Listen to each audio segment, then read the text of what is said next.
Untuk orang-orang Johor, inilah dia antara bazar Ramadan paling ramai, paling meriah. Yang bestnya tu kat sini harganya semua mampu milik. Satu lagi dekat Johor, sebenarnya ada satu bantuan kasih Johor untuk bantu rakyat. Jadi jom kita tanya sendiri orang yang ada kat bazar ni, macam mana bantuan ni bagi kesan kepada kehidupan mereka. Dan sekarang ni kita berada dekat Bazar Ramadan Taman Daliah Johor Bahru.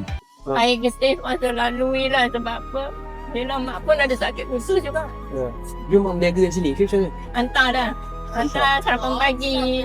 Buat sarapan lah. Kadang 3 kotak, 5 kotak tak kira selamat. Tapi ni bulan puasa ni alhamdulillah lah. Kalau nak tanya pasal bantuan kasih Johor, macam mak ibu tunggal kan, boleh cerita sikit bantuan tu dapat macam mana? Mak ambil bantuan warga mak. Sebab mak ada sekolahkan anak. Mak ni jadi orang diam aja kan. Mak dapat bantuan ni pun dari hati tau. Dari hati terbuka tau. Yang semua tunjukkan jalan. Okey, selalu datang Bazar Ramadan sini?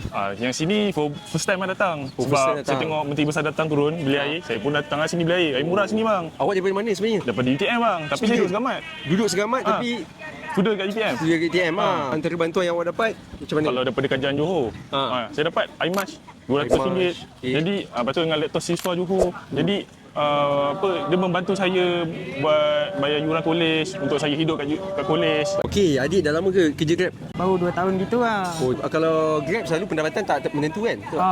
Ada masa naik, ada masa turun. Ya, kalau banyak order, banyak kan. Tapi betul. kalau tak ada order, macam tu lah. Awak ada dapat bantuan daripada kerajaan Johor tak? Ada. Before this saya dapat yang Grab punya. Alhamdulillah benda tu kerajaan negeri sendiri bantu kita orang Grab ni kan.